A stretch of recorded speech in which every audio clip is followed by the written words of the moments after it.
Miro que ya se unió más gente, aunque todavía faltan bastantes, pero vamos a comenzar. Entonces, buenas tardes a todos. Muchas gracias ahí siempre por su asistencia. Esta sería ya la cuarta sesión de laboratorio. Hoy estamos viernes 8 de agosto 2025. Entonces vamos a dar inicio. Hoy vamos a empezar con lo que sería la unidad 2, que es procesos e hilos. Como primer punto, siempre tenemos nuestros anuncios importantes. Sobre la asignación a DTT, esperaría yo que en este punto ya nadie falte de su asignación al DTT, pero si por si acaso alguien todavía faltara, todavía está a tiempo ahí de avisar. Si alguien no ha revisado si está asignado ya al DTT, por favor pueden revisar ahorita solo para confirmar, y si alguien no lo estuviera, pues me dice de una vez y lo puedo asignar. Segundo, el foro de la semana ya está disponible desde el lunes, por si tienen cualquier duda o pregunta, quieren pasar a saludar o quieren contar un chiste, están en el foro disponibles. Tercera cosa, recordatorio de que hoy se entrega la hoja de trabajo que dejamos la semana pasada sobre compilación del kernel, para que lo tengan en cuenta, que cierra hoy a la medianoche. Entonces, para que puedan hacer su entrega, si todavía no la han hecho, que yo esperaría que ya solo se les haya olvidado hacer el entregable en Word. Pero si alguien todavía no la ha hecho, está todavía bastante a tiempo. Por muy lenta que sea su computadora, más de 3 horas, quiero pensar que no les va a tomar. Ahí está el ejemplo en GitHub que vimos la semana pasada. Ahí están todas las instrucciones que necesitan para compilar el kernel. Entonces, debería estar facilito. Y por último, y lo que todos estaban esperando, la práctica número 1. Vamos a darle lectura el enunciado el día de hoy. Esta ya está aprobada por el ingeniero, entonces ya no va a cambiar. Y lo bonito para ustedes, gracias, es de que esta ya, el nuevo formato de las prácticas de los enunciados ya incluye todo. Entonces ahí van a tener enunciado y hoja de calificación de una vez.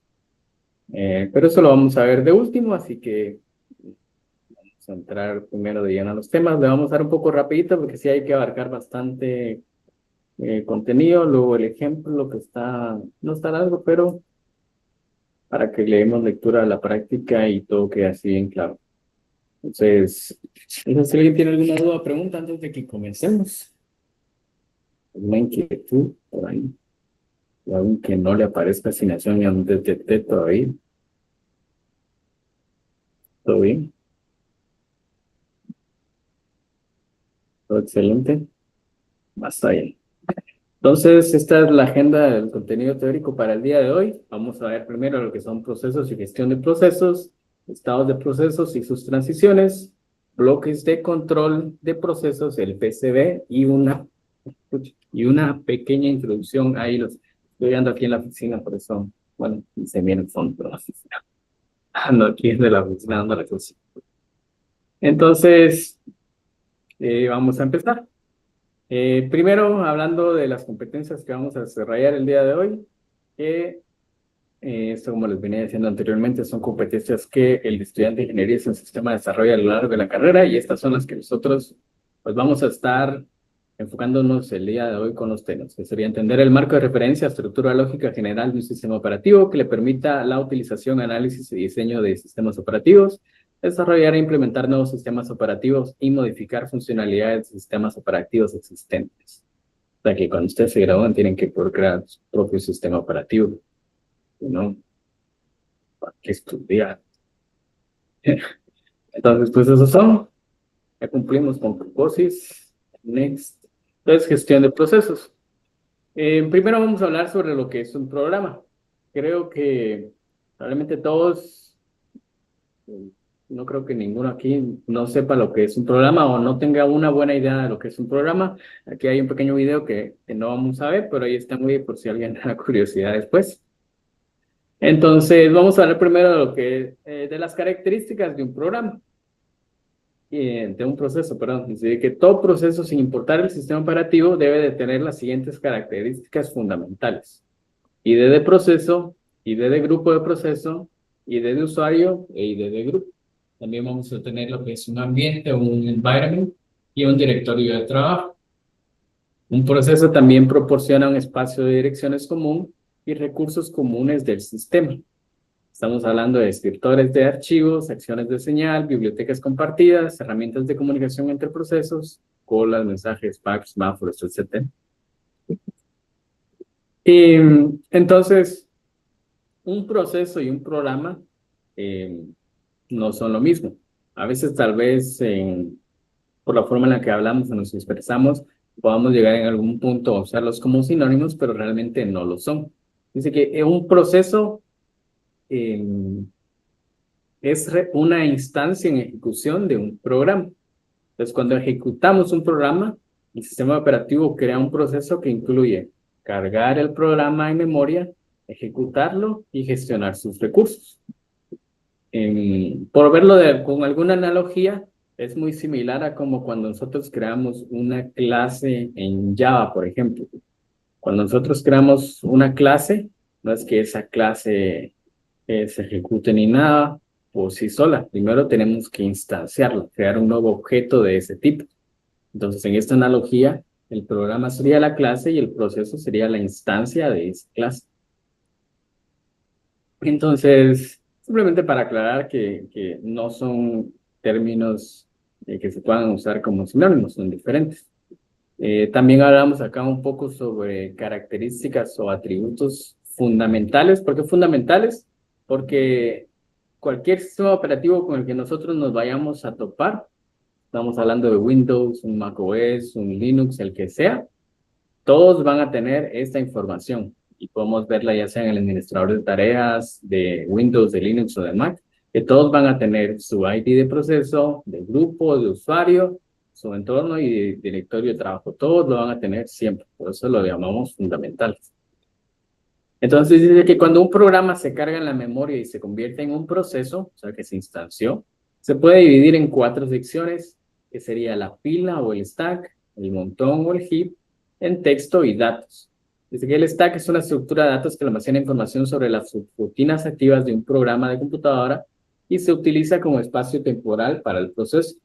Se distingue de la memoria asignada dinámicamente para el proceso que se conoce como heap. La sección de texto o código incluye la actividad actual representada por el valor del contador de programa y el contenido de los registros del procesador, que pueden contener una instrucción, una dirección de almacenamiento u otro tipo de datos necesarios para el proceso. Entonces aquí tenemos más o menos una representación gráfica de lo que es ese espacio que genera cuando nosotros instanciamos un programa. Entonces, el stack probablemente es el que más se le va familiar a todos. En teoría, todos deberían sonarles familiar, pero este probablemente es el más común, el stack.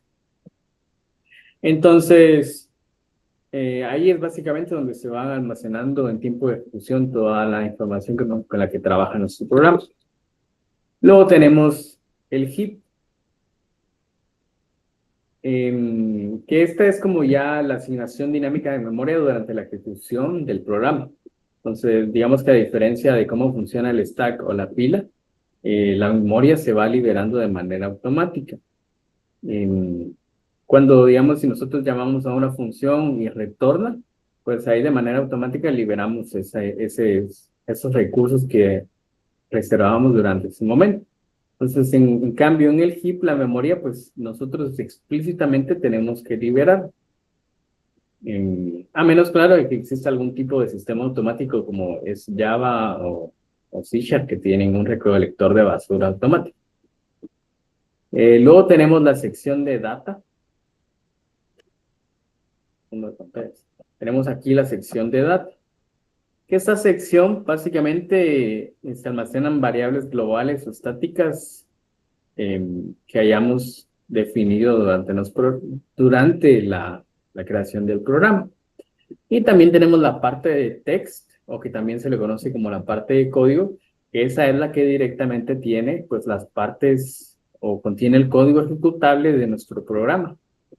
Es decir, las instrucciones.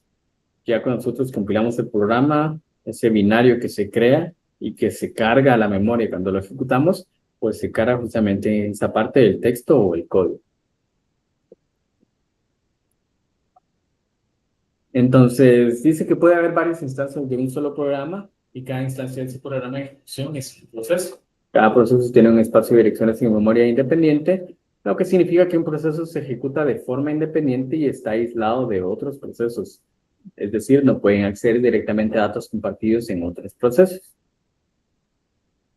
Esta independencia de los procesos es valiosa porque el sistema operativo hace todo lo posible por aislar los procesos para que un problema de un proceso no corrompa ni cause estragos en otro proceso.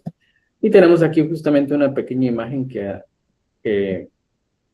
para visualizar este concepto. Tenemos aquí el sistema operativo y encima de él estamos en tres procesos para tres diferentes programas. Entonces, aquí podríamos bien tener, por ejemplo, tres del mismo programa en tres procesos diferentes. ¿Por qué? Porque cada vez que abrimos o ejecutamos un programa, genera un proceso nuevo. Como decíamos, es la instancia de un programa. Vamos a hablar también ahora un poco sobre lo que es el environment o el ambiente. Dice que el entorno o environment es una lista de variables del entorno heredadas del proceso principal que ejecuta una función exec. Una variable de entorno contiene una cadena de caracteres de longitud variable, por ejemplo, path, es una variable del sistema exportada en etc environment, que contiene una lista de directorios que utilizan el shell para buscar archivos ejecutables binarios al intentar ejecutar un programa. Entonces, este es otro concepto con el que probablemente muchos están familiarizados, que es el environment. También con el path, seguramente lo han escuchado. Estas variables de entorno existen tanto en Windows como en Linux y en Mac. Todas tienen este concepto. Entonces, por ejemplo, si alguna vez se han preguntado cómo es que heredan o cómo es que el programa tiene acceso a ese environment, eso es gracias a la forma en que los procesos se crean. La semana anterior estábamos hablando un poco sobre las llamadas al sistema y una de ellas era el comando exec, que servía para reemplazar un proceso en ejecución con un programa diferente. Pero para crear el proceso primero, ya usábamos una llamada al sistema que se llamaba fork, que lo que hacía era duplicar el proceso actual. Entonces, les comentaba esa vez de que el sistema operativo partía del punto de entrada que era el INI, que era el único proceso que se creaba de manera sintética y todos los demás eran fork de ese proceso o de un proceso hijo de ese proceso. Entonces, el proceso principal carga variables de entorno que son nativas del sistema y cualquier otro proceso, como es un fork de ese proceso y a la vez hijos forks de cualquier otro proceso que van así en cascada, pues todos van clonando esas variables de entorno. Entonces, es de esa manera en que uno puede acceder desde cualquier programa a las variables de entorno. Digamos que si hay una variable de entorno definida por el sistema, mi proceso va a tener acceso a ella porque al hacer fork, pues yo me traje todos esos recursos y se los heredé al nuevo proceso. Pues sí, creo que no hay mucho más que hablar de eso. Luego tenemos lo que son los argumentos, que debería ser otro concepto que no debería ser extraño a ninguno. Entonces, dice que los argumentos son una lista de valores de datos pasados a un nuevo proceso. Los argumentos se ingresan en la terminal o consola después de ingresar el comando. Se puede escribir más de un argumento juntos, estos se procesarán en el orden que se escriban. Esto, por un lado, no es del todo cierto, ya que esto tal vez era cierto para programas antiguos. Hoy en día ya no, aunque o sea, sigue sucediendo y al final depende cómo programen el programa, valga la redundancia, pero seguramente se han topado con programas que ya no importa en qué orden metamos los argumentos, se van a ejecutar de manera correcta. Pero la idea es justamente esa, de que nosotros tenemos una lista que va después del comando ejecutar. Por ejemplo, aquí vemos que tenemos el comando ls, seguido de las opciones, que en este caso le estamos mandando menos a, y el argumento como tal. Y esto pues es información que va a llegar al programa en ejecución. Em, Vamos a hablar también ahora de lo que son los estados de un proceso. Así que la vida de un proceso puede dividirse en un conjunto de estados, cada uno con ciertas características que describen su situación actual. Es fundamental comprender los siguientes estados. El proceso está ejecutado actualmente en modo usuario, o bien que está realizando tareas normales en nombre de una aplicación o del usuario. También está el proceso está ejecutado actualmente en modo kernel. Significa que está ejecutando código privilegiado al sistema operativo, por ejemplo, atendiendo una llamada al sistema. El proceso no se está ejecutando, pero está listo para ejecutarse tan pronto como el planificador lo seleccione.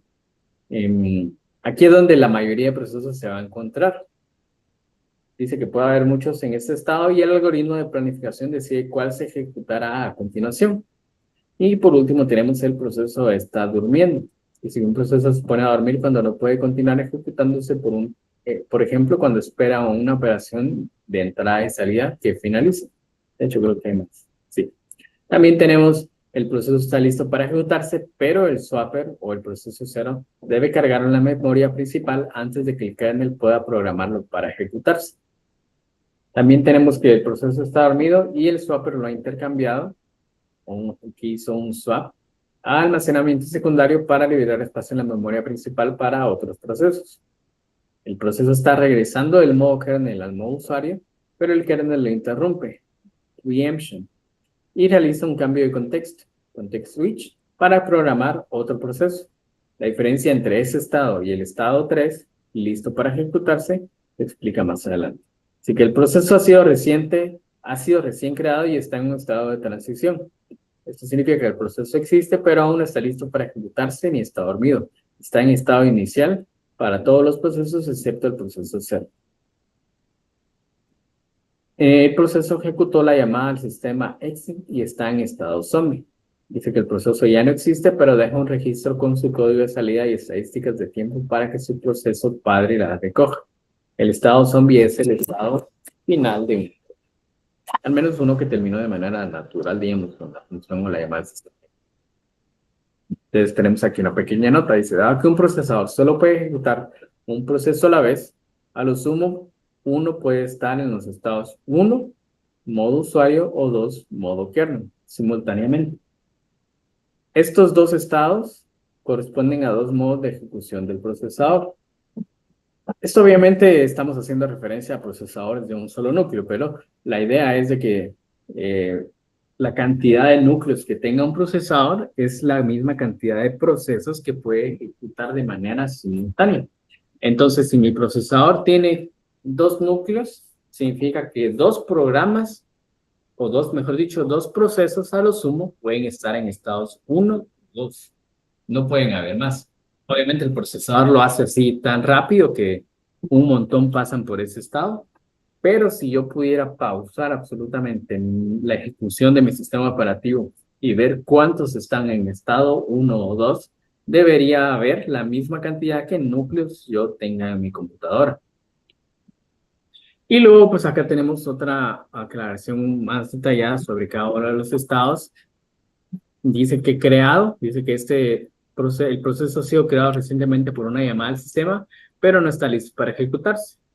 Ejecutándose en modo usuario, en modo kernel, el zombie, que estamos hablando que es cuando ya terminó el proceso y ya se lo queda el registro.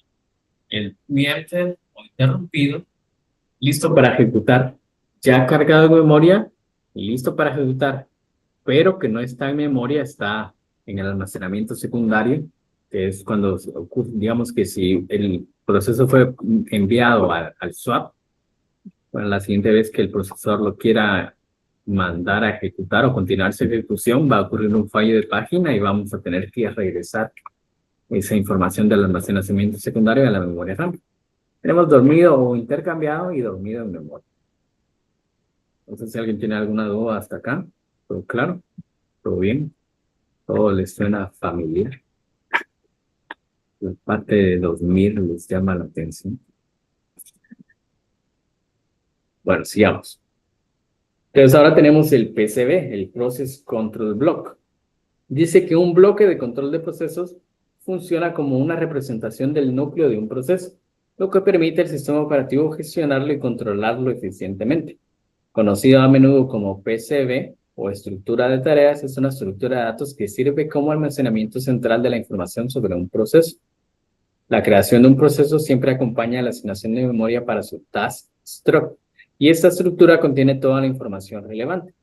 Pues aquí podemos ver más o menos una versión simplificada de esta estructura, que esta sí o sí la van a ver más adelante, plano, cuando ya le estén metiendo mano a su compilador, porque es la forma en la que el procesador, el sistema operativo, guarda la información de todos los procesos.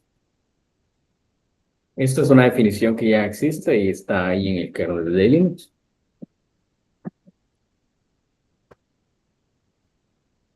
Entonces, ¿dónde se encuentra este bloque de información, el PCB? Así que las PCB se definen principalmente dentro de la estructura Task Struct.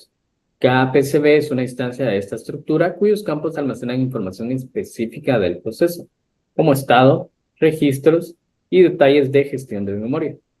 En Linux, la memoria tiene dos regiones centrales, el espacio de usuario y el espacio del kernel. Los procesos de usuario se ejecutan en un espacio de usuario asignado, separado del kernel. El espacio de memoria del kernel está reservado para el kernel de Linux y sus estructuras de datos, incluidas la PCB. Entonces, aquí podemos ver que esta información nunca va a aparecer del lado del espacio del usuario, siempre está en el lado del espacio del kernel, que es ahí donde el kernel pues, mantiene esos bloques. Esta separación de los espacios de modo kernel y modo usuario es la razón por la que nosotros no podemos tan fácilmente pasar información del modo usuario hacia el modo kernel. Por ejemplo, si nosotros queremos hacer una llamada al sistema que requiere mandar, qué sé yo, tal vez un buffer o algo así, desde el espacio del usuario, no podemos simplemente acceder desde el modo kernel.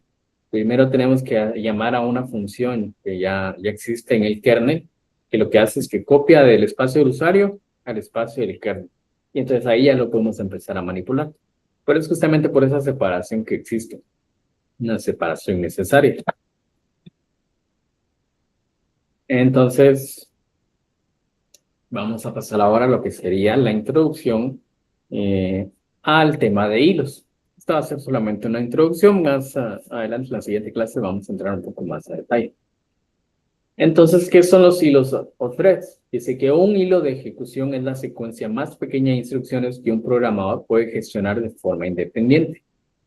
El sistema operativo crea y administra hilos, y estos comparten la misma memoria recursos que el programa que los creó, permitiendo que múltiples hilos o threads colaboren y trabajen de manera eficiente dentro de un solo programa. Entonces, digamos que en un enfoque tradicional, el programa ejecuta una tarea a la vez. Pero con los hilos se puede dividir el trabajo en múltiples hilos que se ejecutan simultáneamente o intercaladamente, dependiendo del CPU.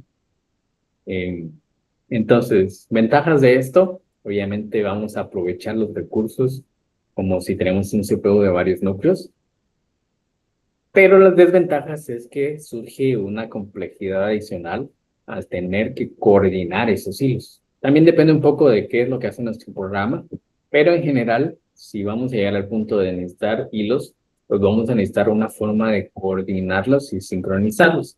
Entonces, esa complejidad que surge generalmente son las famosas condiciones de carrera y la necesidad de sincronización.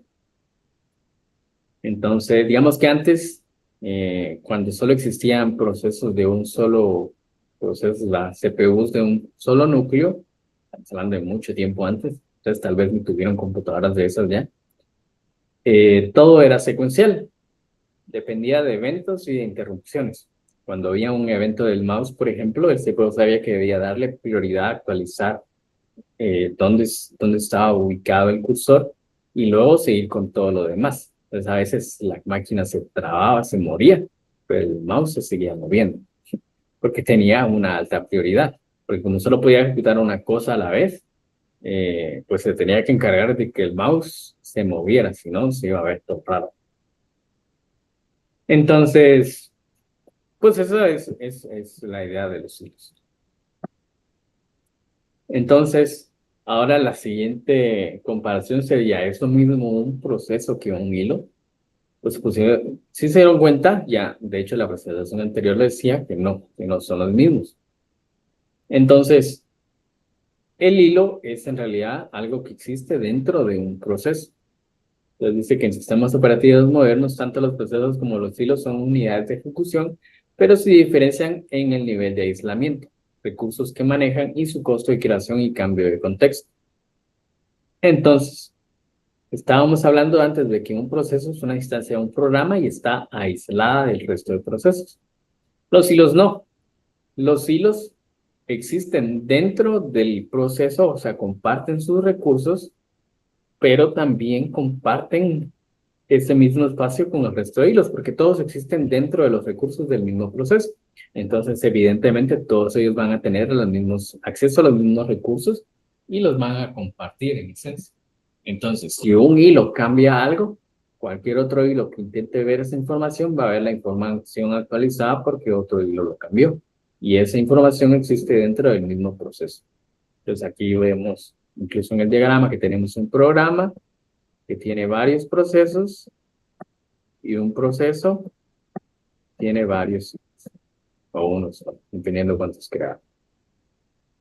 Entonces, algunos puntos clave. Primero, los hilos comparten los recursos del proceso. Estamos hablando de su memoria, archivos que han abierto y variables globales. Se comunican fácilmente entre sí, pero también pueden interferirse si no se sincronizan. Estamos hablando de que si tenemos dos hilos en ejecución y nosotros solo programamos que vengan, lean, cambien variables como se les dé la gana sin tener ningún tipo de sincronización, vamos a encontrar problemas. ¿Por qué? Porque dos hilos puede hacer que en algún momento quieran escribir y leer una cierta variable al mismo tiempo y no vamos a saber cuál tiene el valor real. Y nuestro programa va a empezar a tener resultados inconsistentes porque es ambiguo. Entonces ahí es donde uno necesita sincronizar los procesos, como han dicho los hilos. Dice que crear un hilo requiere menos recursos del sistema que crear un proceso. Creo que esta parte es un poco más lógica porque el hilo existe dentro del proceso, entonces es evidente que no necesito tantos recursos para crear. Dice, el cambio de contexto entre hilos es más rápido. Existen hilos a nivel de usuario y a nivel de kernel. En sistemas modernos, la mayoría de los hilos son gestionados por el kernel o kernel level threads, permitiendo un verdadero paralelismo.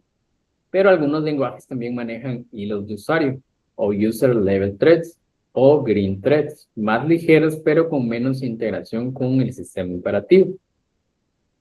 Entonces, estos hilos que son ya propios de librerías de programación son aún más ligeros, pero estos no los controla el sistema operativo, entonces pueden llegar a ser menos eficientes. Y hasta ahí llegamos con la parte teórica, entonces. No sé si alguien tiene alguna duda o pregunta con los temas que acabamos de ver. ¿Está todo claro? Y pues te mandando sus manitas, todo claro. Todo claro. Muchas gracias entonces. Veo que ya somos más. Entonces, antes de empezar con el ejemplo del día de hoy, voy a molestarlos como todos los laboratorios. Voy a tomar una asistencia. Si pueden hacerme el favor de habilitar su cámara solo por un momento. Va a ser un minutito. Pueden por favor encender su cámara.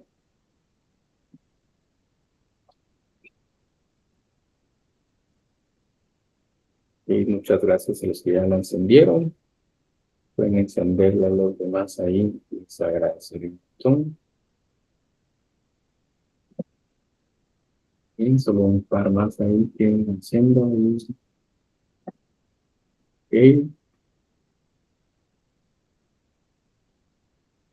Entonces sonrían.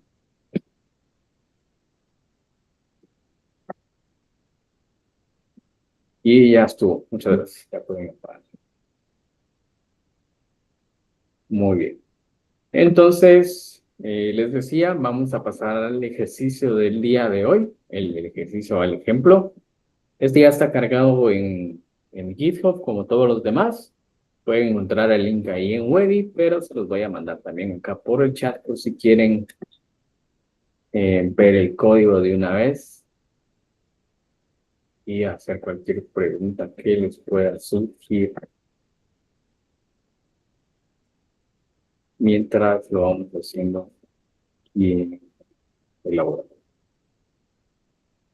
Ya se plantea ahí. Entonces, ¿cuál es el ejemplo del día de hoy? Vamos a crear una nueva llamada al sistema. Voy a mostrarles cuál sería el proceso estándar de hacerlo, digamos. Entonces, voy a compartirles mi pantalla. Me confirman si ya la pueden ver. Muy bien, muchas gracias a los que respondieron. Entonces, aquí tengo yo ya mi máquina virtual con Linux Mint, pero como en los laboratorios interiores, yo lo voy a hacer a través de Visual Studio Code con una sesión remota, porque así es más fácil y no nos complicamos la vida. Entonces, aquí pueden ver, yo estoy trabajando con la última versión del kernel, la que compilamos la última vez, que sería la 6.12.41, versión oficial para todo el curso. Espero que esa sea la que hayan usado en su hoja de trabajo. Y si no la han hecho, esa es la que deben usar. Yo ya la cargué en el Drive. Sí, sí. Ahí estamos. Ahí se lee mejor, ¿no?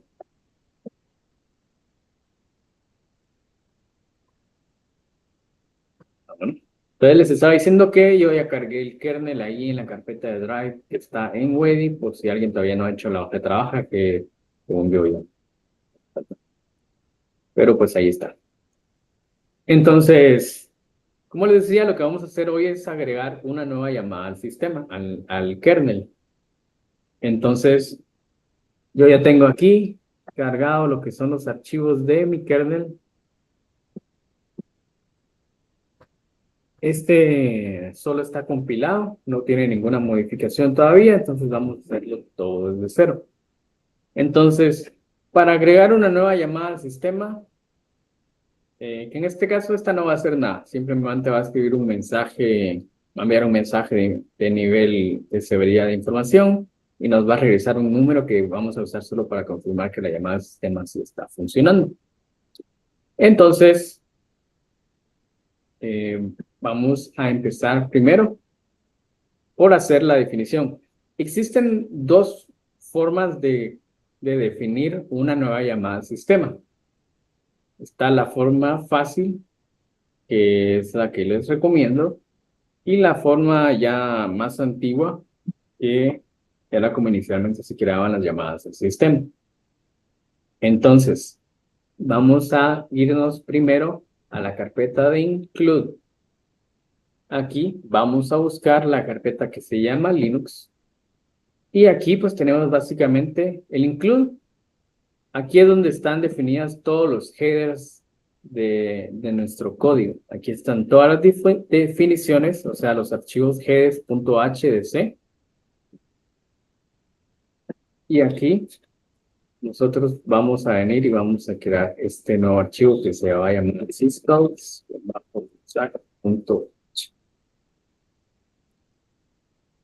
Entonces, esta va a ser una definición que vamos a hacer para nuestra nueva llamada al sistema. Ahora, aclaro, este solo hace falta crearlo si yo me quiero ir por la opción tradicional, la antigua de cómo se creaban las llamadas al sistema, que uno las tenía que definir a mano. ¿Y cómo se hacía eso? Primero, tengo que hacer algunos include. Bueno, siguiendo el patrón de diseño de cómo se hacen las definiciones de headers en C, primero haríamos esto. Dice que si no está definido, voy a definir una variable que se llama linux-syscalls-usac-h. Aquí podría ir cualquier cosa, pero esa forma es la estructura en que se definen todos los headers en el kernel de Linux. Entonces, para no confundirlos, vamos a seguir el mismo patrón. Esto, ¿para qué sirve? Solamente para asegurarnos que no hacemos una inclusión repetida de nuestro header, porque no lo estamos definiendo más de una vez. Ya son cosas de C, que esperaría yo que ustedes pues ya hacen. Pero cualquier duda o pregunta que tengan en el camino me lo pueden hacer. Yo tampoco es que sea experto en C, pero ya es mi segundo semestre. Entonces, ¿qué vamos a hacer ahora con los includes? Vamos a hacer include primero de type.h. Dice, este tiene la definición de un tipo que vamos a utilizar, que es el long, el tipo long aquí en C. Y también vamos a hacer el include de, dice algo que podría pasar aquí sin tocar nada de error. Podrían ser varias cosas. El más común y el que yo vi que le pasaba a muchos es que no usaban el comando de deshabilitar la verificación de firmas de los módulos. Entonces eso causaba error. Vi que eso le pasaba a varios y solo es de ejecutar ese comando y ya está. También vi que a algunos les pasó porque durante la descompresión de los archivos algo les fallaba y solo con volver a descomprimir pues ya les funcionaba. Pero si no es ninguna de esas dos, que serían como que las más comunes, lo mejor es ver qué dicen los logs. Tal Mira, vez. una consulta. Sí, Fíjate decime. que yo estoy utilizando una versión de... Yo ya tenía mi máquina ahí lista, pero yo estoy usando una versión, la 6.8.0, y pues no me había fijado que la 6.2 es la que estamos utilizando ahorita. Ahí la pregunta es, ¿cuál es tu recomendación? Yo mejor instalo la última versión, o sea, lo actualizo, o mejor todo desde cero, instalo todo el sistema operativo desde cero y... ¿Qué sistema decís? ¿Qué distribución usaste? Siempre es Mint. Espérame, déjame ver. Pero si es Linux Mint o es otra. Que le había cambiado fondo de escritorio y no, yo creo que es Ubuntu. Ubuntu. Sí, Pues mira, sí, es Ubuntu. instalarlo desde cero realmente no te va a hacer ninguna diferencia, a menos de que sí hayas ya metido mucha mano en ese sistema operativo y hayas modificado cosas que sí puedan llegar a afectar a los dispositivos o cosas así. Pero no debería darte problema caerle con la última versión, instalar la última versión. En Ubuntu yo no lo he hecho. En teoría debería ser compatible, pero sería cuestión de probar y ver si no te encontrás ningún error en el camino. Pero con Linux Mint al menos, sí te puedo confirmar de que originalmente viene con una versión bastante viejita, que justamente es la 6.8, y le instalamos la 6.12.41 y no necesitó hacer nada más, instaló Fusquito. Entonces yo esperaría que fuera lo mismo para ese caso. Ujú. Ah, Entonces, podrías probar y solo si te da error, pues ya tratar de ver si mejor instalas desde cero, pero pienso que no debería darte problemas. es que yo ya lo tenía de una distribución que había instalado anteriormente en Oracle VirtualBox y hasta pues ahorita he podido conectar más adecuadamente a los laboratorios por tantas cosas del chance, pero Está ahí bien, sí. sí, sí. Entonces, Cualquier duda, igual me puedes avisar o por cualquier cosa. Bueno, entonces, como les decía, este segundo include, vamos a incluir el header de las islas, que es que nos va a servir para acceder a utilidades del sistema. ¿Qué utilidades? Primero, este tipo que se llama ASM Linkage. Entonces, este lo usamos para decirle que la función que estamos a punto de usar recibe sus parámetros no de los registros del procesador, sino de la pila del stack. Y luego vamos a definir aquí sys, ¿cómo le podemos poner? Bueno, no va a recibir ningún parámetro. Y ahí. Luego terminamos con un enter. Entonces, esta era la forma tradicional de hacer una llamada al sistema. Yo tenía que primero definirla en un header y luego ir ya a la implementación en mi punto C, ahí hacer el include de este header, crear manualmente la llamada al sistema, asociarla a la tabla y la verdad es que no es que sea mucho más complicada, pero hay una forma más sencilla que es la que nosotros vamos a usar. Entonces, ¿qué es lo que vamos a hacer? Vamos a salir de este include y nos vamos a ir directo a la carpeta de kernel. Vamos a ver aquí kernel. Y aquí pues vamos a crear un nuevo archivo que se va a llamar syscall bajo user.zip.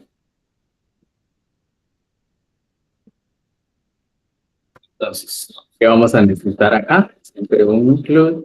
Vamos a incluir desde Linux syscalls, porque vamos a seguirlos utilizando. Y ahora vamos a llamar a la macro que va a ser syscall-define 0, abrimos llave, y aquí vamos a poner exact-payload. Entonces, esta es una macro que nosotros podemos utilizar gracias a que estamos incluyendo el syscalls header, porque ya es una definición que existe en el kernel, que es parte de las definiciones de las llamadas del sistema. Entonces, esta es una macro. Aquí, si se dan cuenta, nosotros estamos usando syscall-define 0. ¿Qué significa ese 0 ahí? Que nuestra llamada al sistema no recibe ningún argumento. ¿Qué pasaría si nosotros quisiéramos que recibiera un argumento? Entonces usamos syscall-define 1. Dos argumentos 2, 3, 4, 5, hasta un máximo de 6. ¿Por qué un máximo de 6? Porque aquí estamos trabajando a un nivel mucho más bajo. Entonces, estas llamadas al sistema reciben sus parámetros, sus argumentos, a través de los registros del CPU. ¿Y cuántos registros tiene un CPU? Pues tiene 6.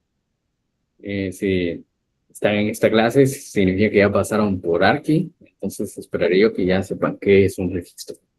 Pero si no, pues ahí le preguntan a ChatGPT. Entonces, nosotros vamos a usar syscall-define 0 porque no queremos pasarle ningún argumento, no necesitamos ningún argumento. Abrimos corchete y entonces ya tenemos la definición de nuestro sistema. Entonces, ¿qué es lo que vamos a hacer? Simplemente vamos a imprimir un mensaje de nivel información y va a decir syscall ejecutado. Y un cambio de línea. Y vamos a retornar el número 42. ¿Por qué el 42? Porque este es un número arbitrario. O sea, nuestra función debe retornar un entero. O mejor dicho, un long, porque es el tipo que le definimos. Pero es un número. Entonces, generalmente uno devuelve un 0 cuando la ejecución fue correcta y cualquier otro número cuando algo pasó. Pero en este caso nosotros solo lo vamos a devolver como para saber que sí estamos obteniendo el valor que esperamos de nuestra llamada al sistema. Entonces, esto es todo lo que vamos a hacer con nuestra llamada al sistema. Esta función, que lo que hace es loguear, ¿será que lo podemos escribir de alguna manera diferente? ¿Se acuerdan cómo es? Para una forma más fácil de escribir.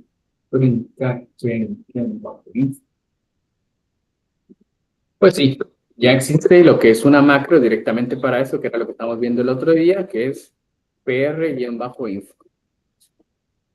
Y entonces yo pongo aquí usar syscall y me salto de línea. Y si se dan cuenta, no es como que sea una gran diferencia de código. Escribí casi lo mismo, pero es una versión abreviada. Estas dos son totalmente equivalentes. Pero nos vamos a quedar con la de arriba. Entonces ya tenemos definida nuestra llamada al sistema. Entonces, justamente lo que les decía es de que esta de acá es una macro que ya existe, que de las utilidades de las syscalls del kernel. ¿Qué es lo que va a hacer esta macro? Pues nos ahorra el paso de definir todo esto de acá, definir la llamada al sistema y luego por separado crear la implementación de la llamada, sino que se encarga de hacer eso por nosotros. Entonces, ahora esto pues ya hizo la definición y tenemos aquí mismo ya la implementación. ¿Qué nombre le asignamos? Usar-hello. Pero en este punto, nuestro kernel todavía no sabe que esta llamada al sistema existe. Tenemos que decirle que existe. ¿Cómo lo vamos a hacer? A través de la tabla de llamadas al sistema. Entonces, vamos a ir a buscar esa tabla. ¿Dónde está definida? En nuestra carpeta Arch o Arc de arquitectura.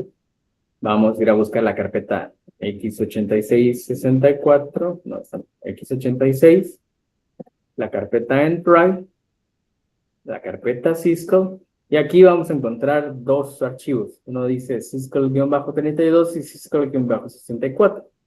Esto es la que vamos a utilizar, a menos que tengamos un equipo que lo mucho, que sea arquitectura 32. Esta es la que vamos a utilizar. Entonces, ¿qué es lo que tiene este archivo? Esta es la definición de todas las llamadas al sistema que existen en el kernel. Absolutamente todas. Entonces, aquí vamos a tener una estructura separada por tabulación que tiene 4 columnas. Tenemos la primera columna, que es un número que representa o es el ID de esa llamada al sistema. Si se dan cuenta, empieza en el 0 y va incrementando. Luego tenemos esta palabra que vemos aquí que algunos dicen common, otra dice 64. Y más abajo aquí vamos a encontrar unas que dicen 32. Entonces, ¿qué es esto? Esta segunda columna se refiere a la arquitectura para la que estamos destinando esta llamada al sistema. Entonces, no la arquitectura como tal, sino es como la interfaz de aplicación que utiliza esa arquitectura. Entonces, tenemos esas diferentes opciones. Podemos usar como cuando queremos decir que nuestra llamada al sistema se puede usar tanto para arquitectura x86-64 o para la arquitectura 32 x32. Usamos 64 si solo es para arquitectura x86-64 o la x32 que es solamente para arquitectura x32. Entonces aquí se pueden dar cuenta que hay muchas que son common, que significa que funcionan para cualquiera de ellas, y hay unas que solo tienen el 64, y más abajo, como veíamos, hay algunas que tienen solo el X32. Luego tenemos también una tercera columna, que esta se refiere al nombre formal de nuestra función. ¿Cuál es ese nombre formal? El que nosotros le dimos en estos paréntesis, usac-hello. Entonces, ese es la tercera columna. Y luego la cuarta columna se refiere a la función de implementación o el símbolo que va a generar, en este caso, nuestra macro. Entonces, aquí nosotros no nos preocupamos de eso. ¿Por qué? Porque esta macro se encarga de definirlo. Pero tiene que llevar un formato en específico. Entonces, lo que vamos a hacer es de que vamos a agregar nuestra nueva llamada. Digamos que la última es la 5478, entonces nosotros vamos a usar la 5478. Y vamos a venir y vamos a poner un common. Tenemos esta opción common, para cualquiera de las arquitecturas. La función se llama usar-hello. Y aquí le vamos a poner sys bajo usar-hello. Entonces, se dan cuenta, solamente le agregamos estos elementos. Muy bien. Entonces, vamos ahora. Ya tenemos la definición de nuestra llamada al sistema. Ya asociamos esa llamada al sistema a nuestra tabla de llamadas al sistema. Entonces, ahora, ¿qué nos faltaría? ¿Será que si yo ahorita lo compilo, no funcionará? ¿O será que me dará algún error?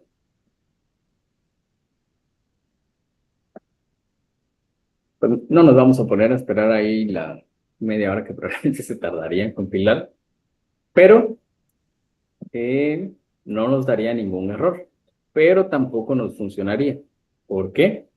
Porque a ver, nosotros solamente agregamos los archivos, pero no le dijimos a Make que debe tomar en cuenta este nuevo archivo para compilar nuestra llamada al sistema. Entonces tenemos que decirle a Make que lo tome en cuenta. ¿Cómo lo vamos a hacer? Pues justamente vamos a irnos al Makefile de nuestro kernel, a buscar nuevamente nuestra carpeta kernel. Vamos a escribir make. Ya nos aparece aquí nuestro Makefile. Y nos damos cuenta que al inicio, pues justamente nos aparece la lista de los archivos que van a incluir para la compilación de este kernel, de este módulo. Entonces, ¿qué es lo que tenemos que hacer? Pues muy fácil, simplemente agregar aquí una nueva línea y pasarle el nombre de nuestro archivo, syscall usar punto, muy hecho ojo con esto, no es punto C, es punto O. Tiene que ser exactamente el mismo nombre de nuestro archivo, syscalls, ya está cometiendo un error, syscalls-usar, pero en lugar de punto C, lo único que le cambio le pongo punto O. Y esto pues Make ya sabe que lo que tiene que ir a buscar es el punto C, aunque lo que se vaya a generar es el punto O. Muy bien, entonces ya cambié eso de ahí. ¿Necesito cambiar algo más? No. Pues ya con esto, yo ya puedo compilar mi nueva llamada al sistema. Vamos a ver también cuál hubiera sido el modo tradicional de hacer aquí la definición para que sepan.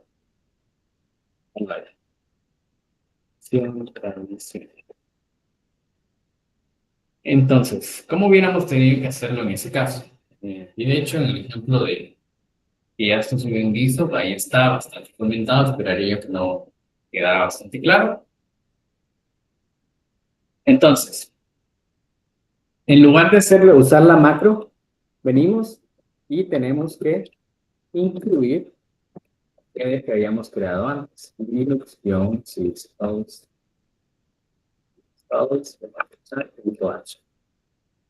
Ya no importamos el syscalls, ¿por qué? Porque ya lo habíamos importado aquí. Entonces, ese se va a importar en esta área. Entonces aquí vamos a hacer siempre el ASM linkage, long, sys, ¿cómo se llama? Era, no sé, Susan, y entre paréntesis, porque no va a tener ningún parámetro. 42, pero no nos habíamos acordado, y aquí voy a copiar el script.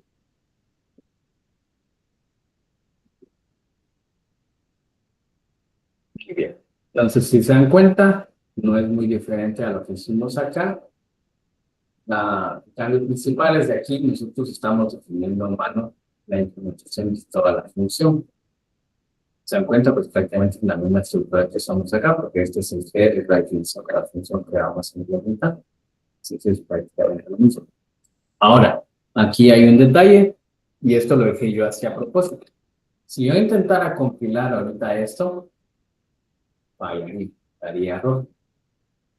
¿Por qué? Porque hay una nomenclatura que uno debe usar específicamente para usar esta manera de definir nuestras llamadas al sistema. Y es que lleva un prefijo. Si yo regreso a la tabla de syscalls, veo yo que el nombre que le puse es sys-usan-hello. Pero al momento de hacer la definición, tanto aquí en el header como en la implementación, yo le tengo que agregar un prefijo para que sepa que esa es la función que se está buscando, que es la correcta. Porque en la macro ya lo hace en automático, pero aquí lo tengo que hacer yo a mano. Entonces, ¿cuál es ese prefijo? es un guión bajo doble, seguido de la arquitectura, seguido de otro guión bajo. Entonces, ¿qué arquitectura vamos a usar nosotros? Pues sería la X64, que es la que esperaría mi definición de la tabla, porque estoy usando pues esa que es compatible con las otras dos. Entonces, este sería el nombre que yo debo usar, tanto para la definición como para la implementación. De modo contrario, me va a dar un error de que no lo encuentro. Entonces, obviamente no voy a usar las dos al mismo tiempo. Solo puedo usar una de las dos.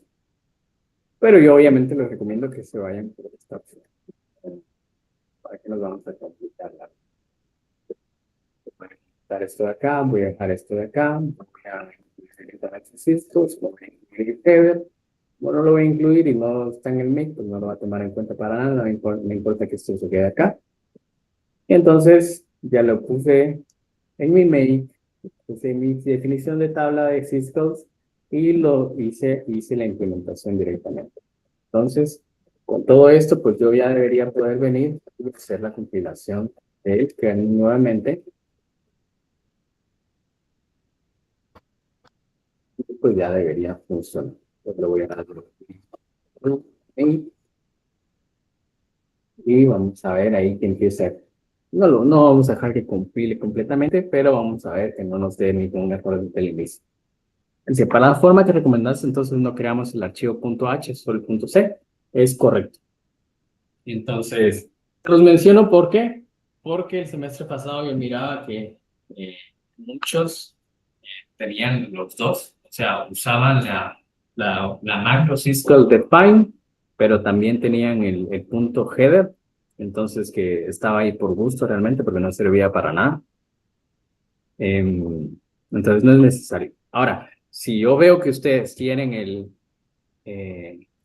header y están usando la macro, entonces ahí probablemente fue el chat GPT, así porque el chat GPT veo que recomienda hacer las dos formas por algún motivo. Pero no es necesario. Si ustedes están usando esta macro de syscall-define 0, esas syscall se están cargando de hacer la definición, entonces no hace falta un archivo G. Entonces ahí vemos que va avanzando. Si hubiera habido algún error, generalmente lo hace desde el inicio. Vamos a esperar un poquito ahí, pero no debería dar, porque pues, yo ya lo había probado antes y es el mismo código. Entonces, vamos igualmente a hacer una prueba de que yo ya la instalé, ya la compilé, ya tengo el kernel compilado con esta nueva llamada al sistema para mostrarles cómo sería la prueba. Pero no sé si alguien tiene alguna duda o pregunta hasta ahora. Yo que, pues, para serte sincero, ando un poquito perdido, pero primero me doy cuenta de que te conectaste como de forma, como desde fuera hacia tu máquina virtual de Linux, ¿no? Correcto. Sí, aquí estoy en una sesión a través de Visual Studio Code, pero estoy conectado a mi máquina virtual que está acá. En VMware. Ah, ya. Ujú. Va. Sí, yo les decía que yo les recomiendo hacerlo de esa manera porque programar directa en la máquina virtual, la verdad es que es bien tedioso. A veces uno escribe y 10 años después aparece en la máquina virtual o cosas así. A mí la verdad es que me estresa bastante. Entonces prefiero hacerlo de esta manera. Eh, pero al final, pues es elección de cómo se sientan ustedes más cómodos. Esta es una muy buena opción, pienso yo. No sé si alguien tiene alguna otra duda. Vamos. Está todo claro. ¿Cómo les fue con su hoja de trabajo? Los que ya lo hicieron, los que aún no han empezado. Ahí ya te digo el curso. Espérale que estuvo fácil. Estamos bien. Pues como pueden ver, ahí va. Creo que si fuera a fallar, yo hubiera fallado. Yo recuerdo que cabal ayer cometí un error y falló así bien rápido desde el inicio. Entonces, lo voy a parar ahí. Entonces, como les decía, yo ya compilé el kernel nuevamente, ya lo instalé, entonces yo ya tengo esa llamada al sistema disponible en mi computadora.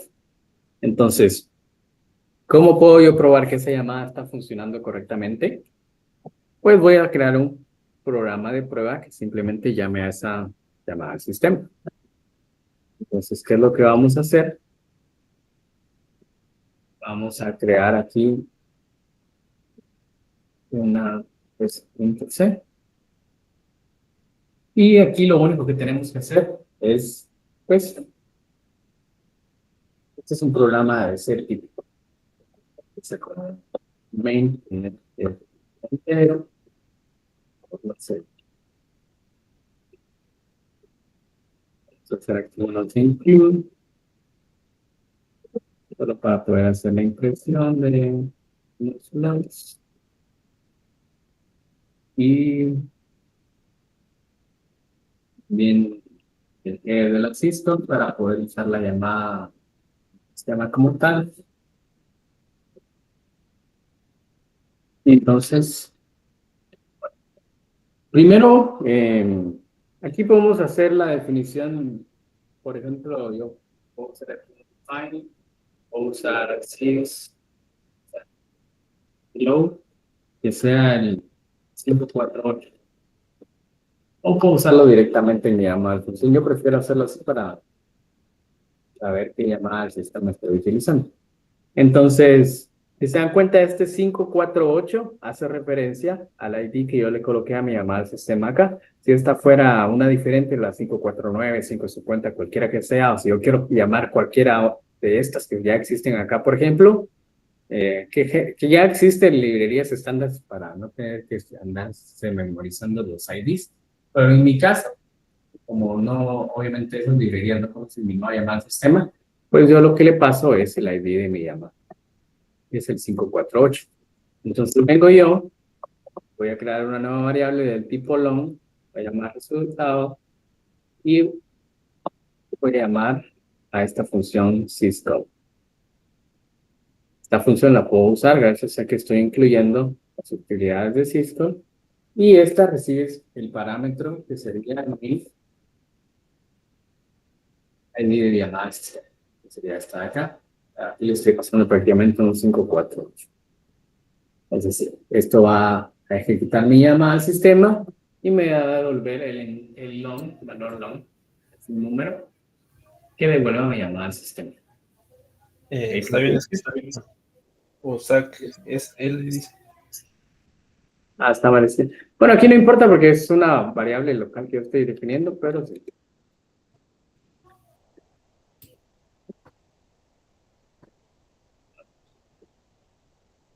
Entonces, ¿qué vamos a hacer? Pues simplemente dice el resultado y a un tipo long, cambio de líneas, lo para que sea bonito y le paso y bueno. Entonces, lo único que va a hacer es llamar a mi llamada al sistema y como vimos, lo único que hace es devolver un 42 y que mire este log. Entonces, aquí va a decir resultado 42. Vengo yo y lo voy a compilar. C, C,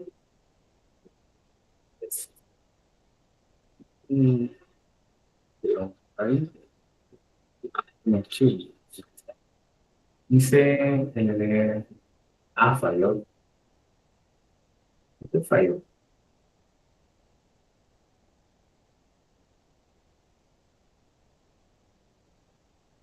Es,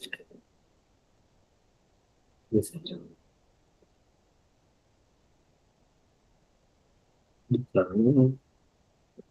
es que no lo especifico. Esto es la salida. Existe. Bueno, ahí está. Entonces ahora ya tengo ahí mi archivo de prueba. Vamos a ejecutar. Y justamente dice, pues, resultado 42. Y si yo me voy a revisar los mensajes de diagnóstico, para que se me salgan los últimos, aquí justamente dice usar syscall. Entonces, si se dan cuenta, no fue para nada complicado agregar la nueva llamada al sistema. Con la macro, facilito. Pero con la versión tradicional, de hecho, también es bastante fácil. Solo es un archivo adicional y una definición adicional, un poquito más de letritas, pero al final es bastante fácil. No les sabría decir si hay alguna ventaja de usar la versión tradicional. Por ejemplo, yo estaba pensando, bueno, Cisco Define solo llega hasta el 6, tal vez con la versión tradicional puedo tener más argumentos, ¿no? No, no es así, pues sí, tal vez también se les ocurrió la idea. A mí se me ocurrió que tal vez, pero no, realmente esa limitación es por la cantidad de registros que tiene el CPU. Entonces, las dos opciones tienen esa misma limitación.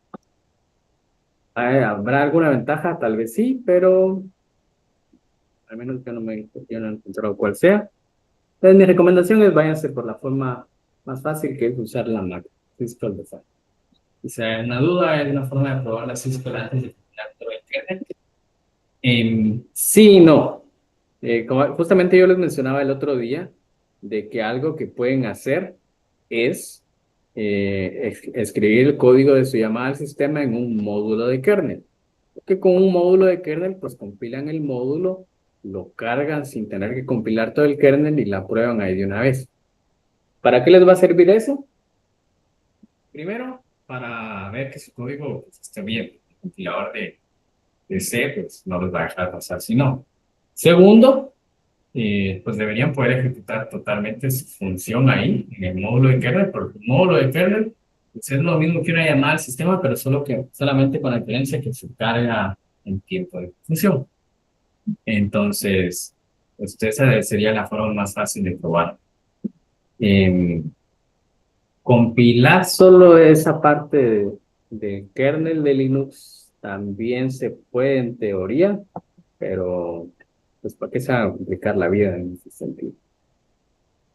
Pero sí, esa sería la forma más fácil que a mí que se me ocurre de probar su llamada al sistema antes de compilar todo el kernel, ¿verdad? Si se dan cuenta, aquí lo único que hicimos fue hacer un printf. eh, cosa. O sea, no voy a crear yo un módulo de kernel solo para probar eso. No hay nada que probar realmente ahí. Pero ya con tareas más complejas, pues ya sería una forma de probarlo. Si alguien tiene alguna otra duda, ¿no?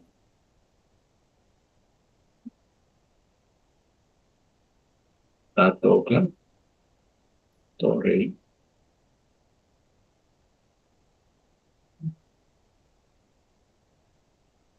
Algo que les quería mencionar también es de que si en algún momento se encuentran con errores, y, por ejemplo, a mí me pasó que a veces uno le da make y le pone que use 4 hilos, y los 4 hilos obviamente va a ir más rápido, pero luego falla y tenemos una infinidad de logs y no sabemos dónde está el error porque usamos 4 hilos y después están mandando logs ahí al mismo tiempo y no sabemos cuál de todos es el que falló.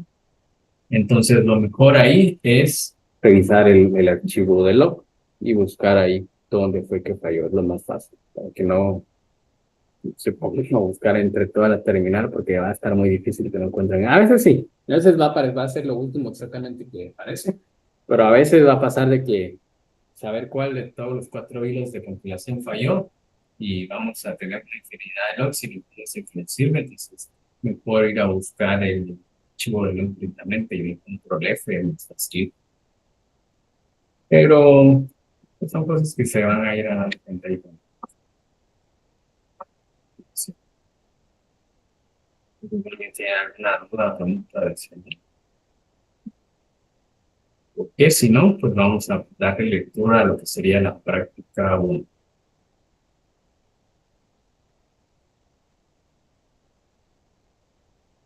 ¿Todo bien? Claro, sí. Bueno, entonces vamos a pasar directo a leer, sería la práctica, la hoja de trabajo. No, pero ¿por qué? ¿Te dio algún error? ¿No?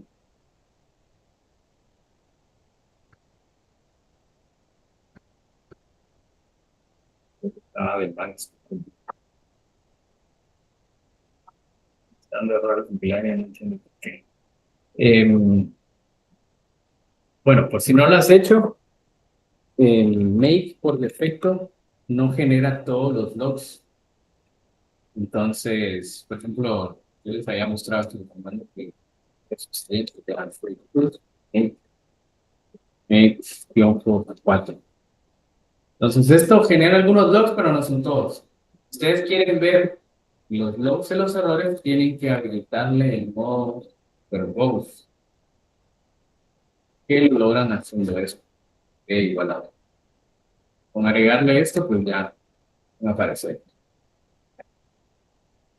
Y sí, justamente lo que Pedro dice es uno de los errores comunes, que a veces se nos olvida, o tal vez no sé si pensamos que ese comando no es opcional, es opcional, no lo es.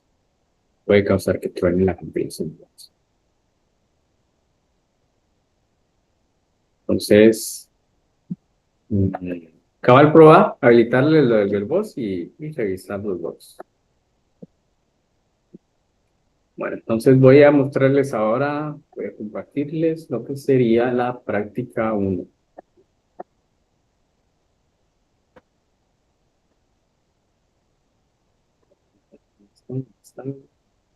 Práctica 1.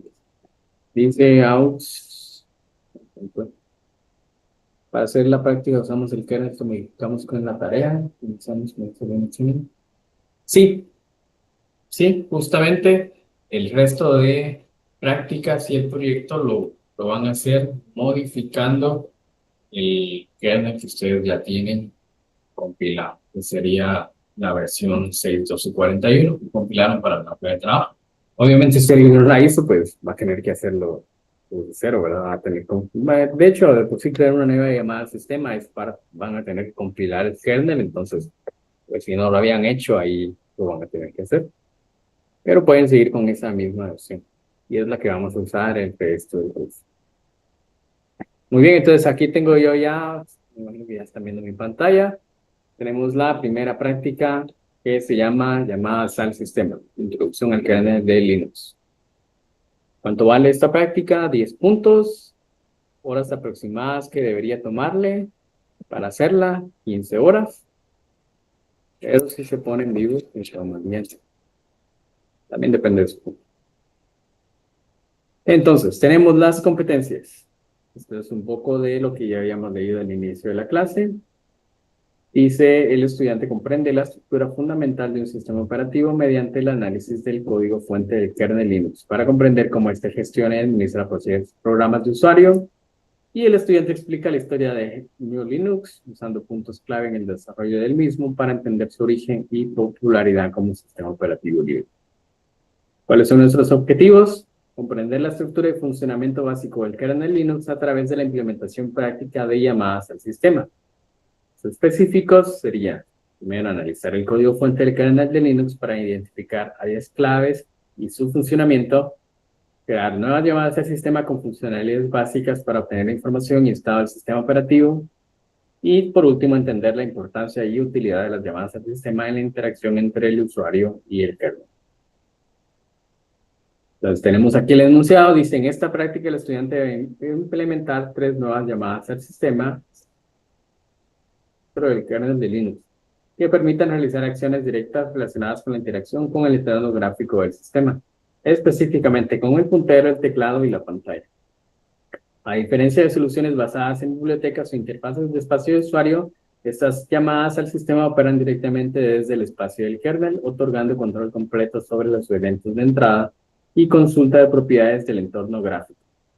Como base se utilizará una distribución basada en Debian a elección del estudiante compatible con la última versión de kernel a utilizar, pero se recomienda utilizar Linux Mint. Debe usarse el código fuente del kernel de Linux obtenido desde el repositorio de GitHub o desde kernel.org en su versión long term, la última disponible, pero como ya acordamos, si ahorita saliera una nueva versión, pues ya no nos vamos a poner a actualizarla, vamos a seguir con la que usamos para la hoja de trabajo, la 6.12.41. Dice, se debe modificar la versión del kernel para que lleve su nombre y número de kernel. Esto pues es lo que ya hicieron en la hoja de trabajo, entonces pues si no lo hicieron o no lo han hecho, pues lo van a tener que hacer, porque es parte de lo que tienen que hacer. Y ahora sí, la descripción de las nuevas llamadas al sistema. Como bien dice el enunciado, van a ser 3 nuevas llamadas al sistema. La primera de ellas les va a sonar muy familiar. Dice que se va a llamar sys-move-mouse. Va a recibir 2 parámetros, un delta X y un delta Y. Su propósito, simular el movimiento del puntero del mouse. Parámetros, desplazamiento en el eje X, desplazamiento en el eje Y. ¿Cuál es el resultado esperado al llamar a esta función, a esta llamada al sistema? El puntero del mouse se moverá como si un usuario lo hubiera movido físicamente en los deltas que le pasemos a la función. Luego tenemos una que dice sys-send-keyEvent y va a recibir un argumento que va a ser el keycode de la tecla que queremos simular que se presionó. Propósito, simula la pulsación keydown y keyup de una tecla.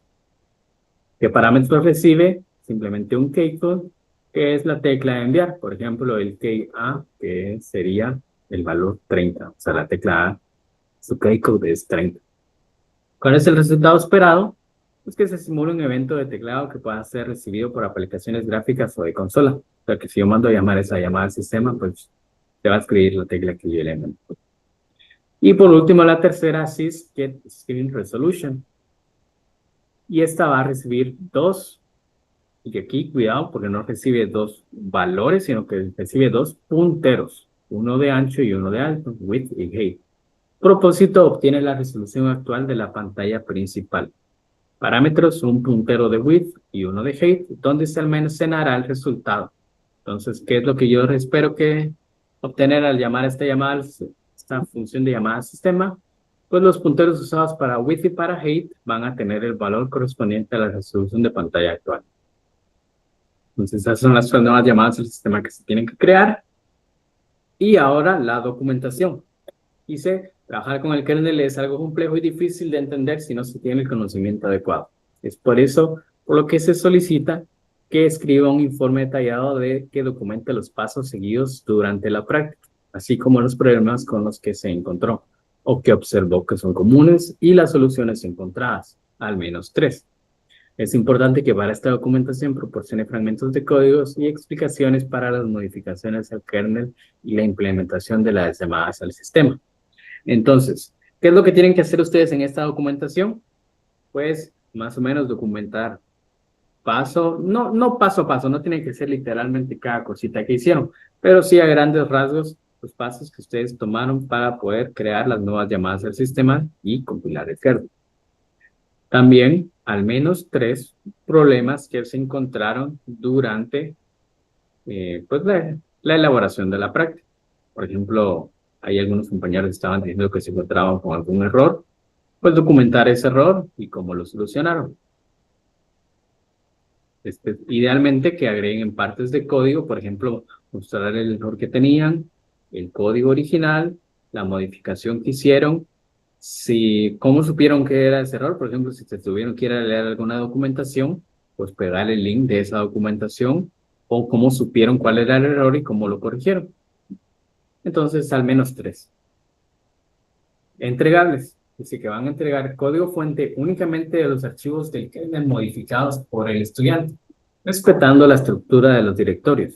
Por ejemplo, si el estudiante modificó el archivo sys.h que se encuentra en la carpeta include, luego Linux, deberá crear esas carpetas, pero no va a incluir todo el código de esas carpetas. Simplemente va a incluir el archivo que modificó o que creó, si es nuevo. Y la documentación.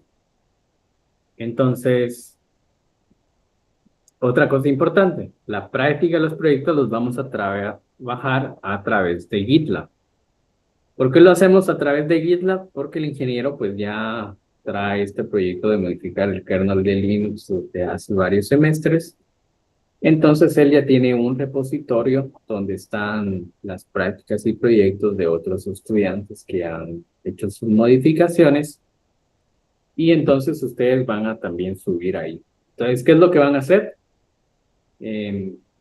Ahí tienen el link, de hecho se los voy a copiar aquí en el chat. Entonces, ¿para qué es este formulario? Obviamente ustedes no tienen acceso al repositorio ese de GitLab. pero yo les voy a dar acceso. Entonces, ustedes llenan ese formulario con su usuario de GitLab. Si no tienen uno, les va a tocar crearse uno. Entonces, se lo crean, llenan el formulario con su usuario y ya yo los invito al repositorio de GitLab. Entonces, una vez que yo ya los haya invitado, ¿qué es lo que van a hacer? Ustedes van a crear una rama que tiene que llevar su número de carnet y dentro de esa, pues van a crear el nombre de esta práctica. En este caso sería práctica 1, segundo semestre 20. Y la entrega va a seguir siendo por Webby. Entonces, por Webby ustedes no me van a entregar nada más que el link a su rama en el repositorio.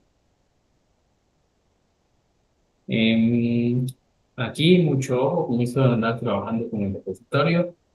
Por favor, no vayan a modificar el trabajo de otros compañeros. Ahí van a ver que ya existen muchas ramas de semestres anteriores. Nada los detiene de ir y revisar esa información, ver cómo lo hicieron ellos, para darse una idea de cómo empezar si todavía andan muy perdidos, aunque esperaría yo que no con los ejemplos que ya les di. Pero lo pueden revisar, pero por favor no vayan a ir a copiar los trabajos. Consideraciones. Dice, la práctica se realizará de manera individual. El lenguaje de programación a utilizar para las llamadas al sistema será C. El programa para probar las llamadas al sistema no podrá tener código extra, solo la ejecución de las llamadas al sistema. La documentación se realizará en formato Markdown, no se van a aceptar otros formatos. Y si no se usa la macro de Syscall Define, que fue la que les mostré hoy, y quieren usar la versión tradicional, pues deben crear su propio archivo que se llame específicamente syscalls-usar.h para ser compiladas junto al kernel. Si ustedes usan la forma tradicional, porque quisieron, se les hizo mejor, porque ChatGPT les sugirió que lo hicieran, y no usan syscalls-usar.h, va a haber penalización. Entonces, para aclarar, con el programa para probar las llamadas al sistema, no tiene que ser nada complejo, muy simple, simplemente un programa que llame a esa llamada al sistema, le pase los parámetros necesarios para funcionar y se. Ustedes quieren crearlo ya un poco más complejo para que se le haga a ustedes más fácil irlas probando, pues lo pueden hacer, pero igual yo voy a revisar de que no anden, no haga nada más que llamar a la función, a la llamada al sistema. Ya, eso va a ser. Tenemos también lo que sería el cronograma, y podemos ver que empezó junto con el ejemplo guiado de un nuevo módulo de kernel, la compilación del kernel, que es su hoja de trabajo. Hoy que estamos dándole el enunciado, hoy mismo también hicimos el ejemplo guiado de una nueva llamada al sistema, y la fecha de entrega va a ser el 22 de agosto, o sea que tienen más o menos 2 semanas para hacer la práctica 1.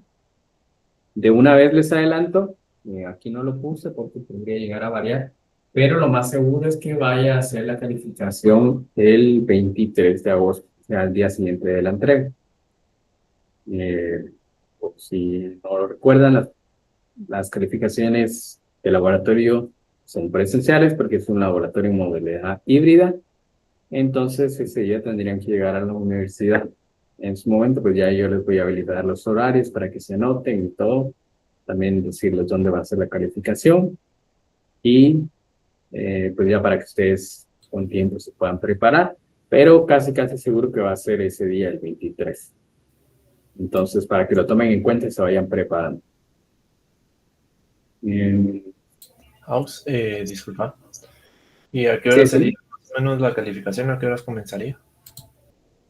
Va a depender un poco de cuántos de ustedes entreguen, que yo espero que sean todos, pero somos un montón, entonces seguramente va a ser desde bien temprano, 8 de la mañana, si no es que 7 de la mañana, hasta bien tarde, de plano, porque seguro vamos a tardarnos bastante. Pero sí, lo más temprano. Bueno. Ya, yo porque ese día tengo una cosa de trabajo y pues quería ver qué puedo hacer en la mañana. Si se puede hacer así lo más en la mañana posible, digamos.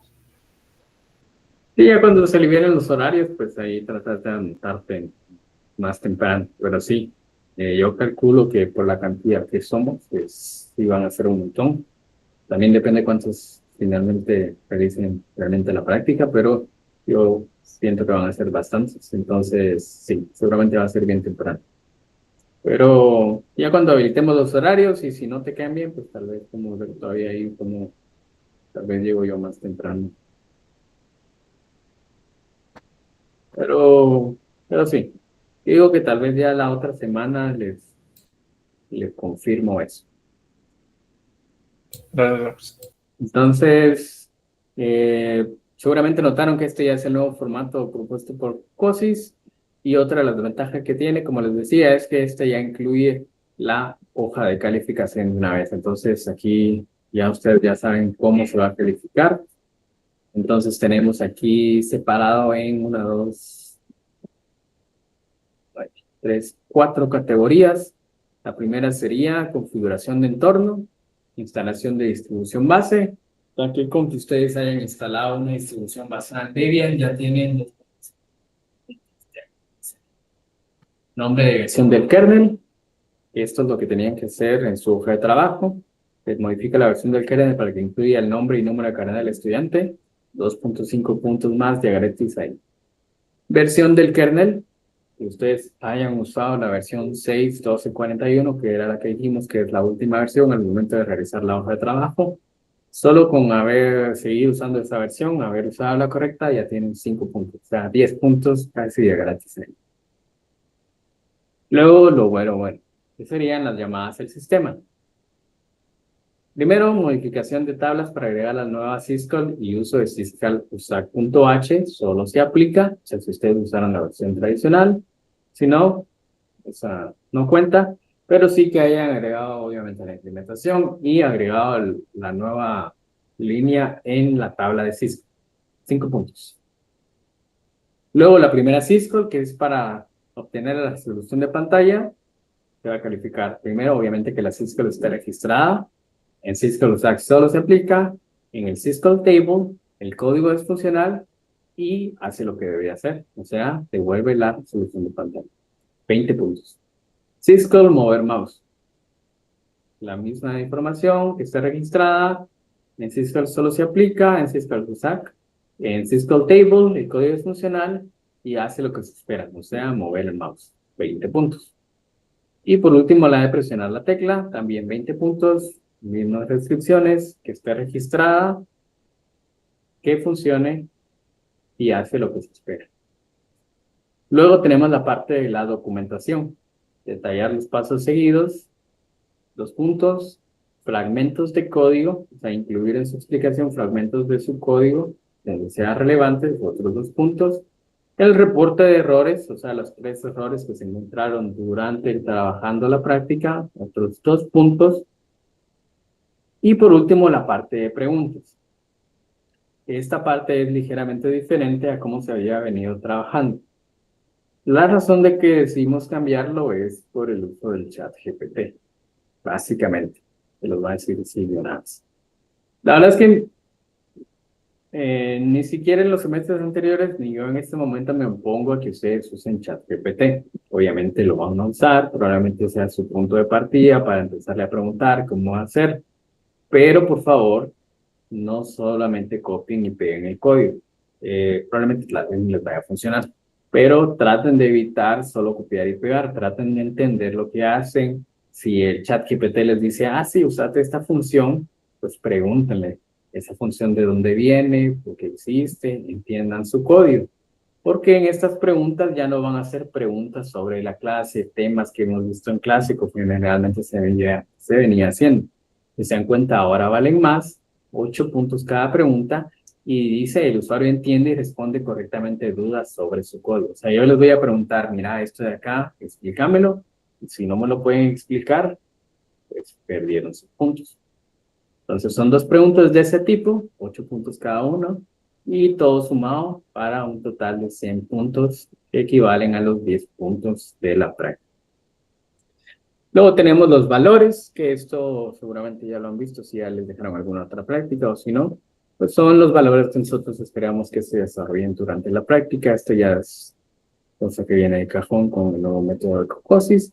Dice que en el desarrollo de la práctica se espera que cada estudiante demuestre honestidad académica y profesional. Por tanto, se establecen los principios: originalidad del trabajo, prevención de copias y plagio, uso responsable de recursos externos, revisión y detección de plagio. Y algunas referencias que les pueden servir o ser de utilidad durante el desarrollo de la práctica. Aquí les puse yo un link al código exacto donde están definidos los K-codes que les van a servir para sus discos de detección o simulación de teclas. El link para descargar la distribución de Linux Mint, por si no lo tuvieron todavía. Y el link del kernel.org, por si no se les no, pero ahí está. Y hasta ahí llegamos. Entonces, no sé si alguien tiene alguna duda o pregunta sobre esta primera práctica.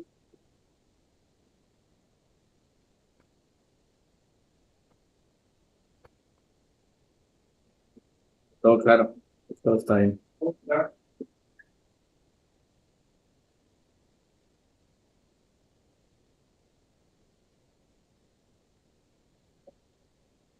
Ya se asustaron mucho.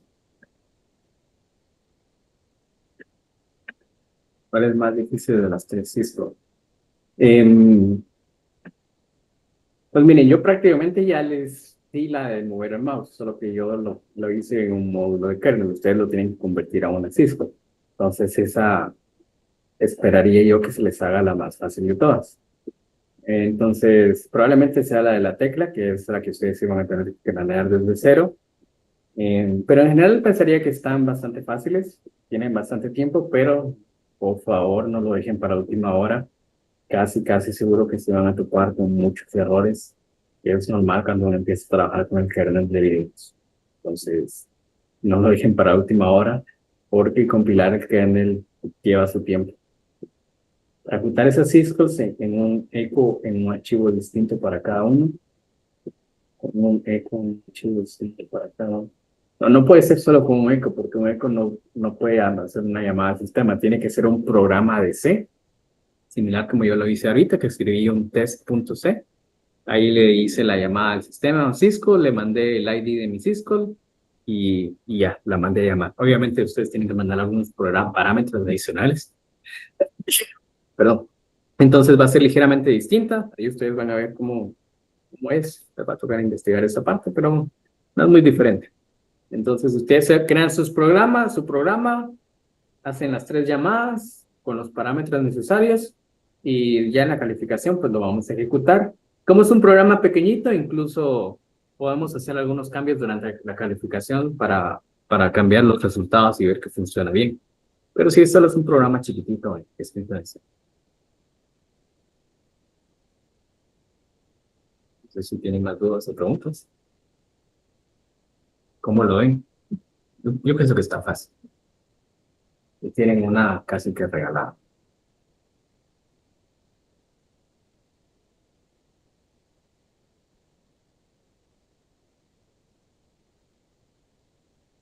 Todo bien. Será. Sí, pues para los que no están presentes acá, si tienen alguna duda o pregunta, ahí están los foros desde luego. Por favor, les repito, no lo dejen en última hora o van a andar ahí batallando, compilando el kernel porque es tardado. Pero aparte de eso, esperaría yo que lo encuentren fácil. Repito, con lo de ChatGPT, usen, obviamente lo van a usar, pero entiendan lo que ChatGPT les dice. No quiero bajar yo puntos por eso, pero lo voy a hacer si tengo que. Obviamente no van a perder muchos puntos, si se dan cuenta solo son 16, pero ya son 16 puntos. Dice que cada ciclo tiene que tener un número distinto en el TBL, correcto. Sí, ustedes pueden elegir cualquier número, media vez no sea ninguno de los que ya existen, pero lo mejor es que vaya en secuencia. Por ejemplo, yo hice la 548, que era exactamente la siguiente digamos, en el incrementable es el número siguiente. Ustedes pueden usar el 548, el 49 y el 50, por ejemplo. o cualquier otro número que no esté usando.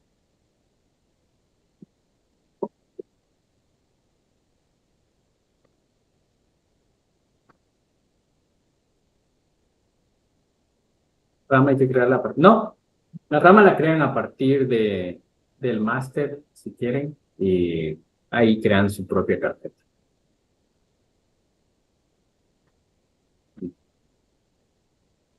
Entonces, sí, por favor, ahí llenen el formulario. Yo no me voy a poner a revisar, por ejemplo, si hicieron commit a 5 segundos antes de la fecha de entrega, ¿no? Pero si ustedes se sienten más como trabajando en GitHub, háganlo ahí y luego ya solo crean su rama y suben su código ahí.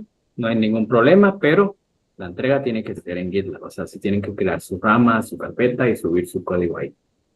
Y la entrega en Wedi no va a ser en GitHub. Entregan su link de su rama en GitHub. Pero por todo lo demás, no hay problema si trabajan en GitHub y luego ya solo lo suben.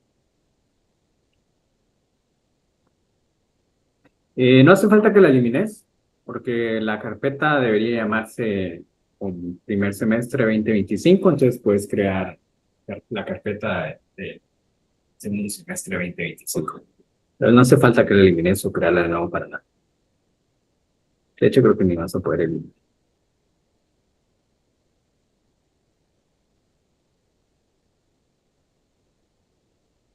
Entonces, no sé si hay más dudas o preguntas.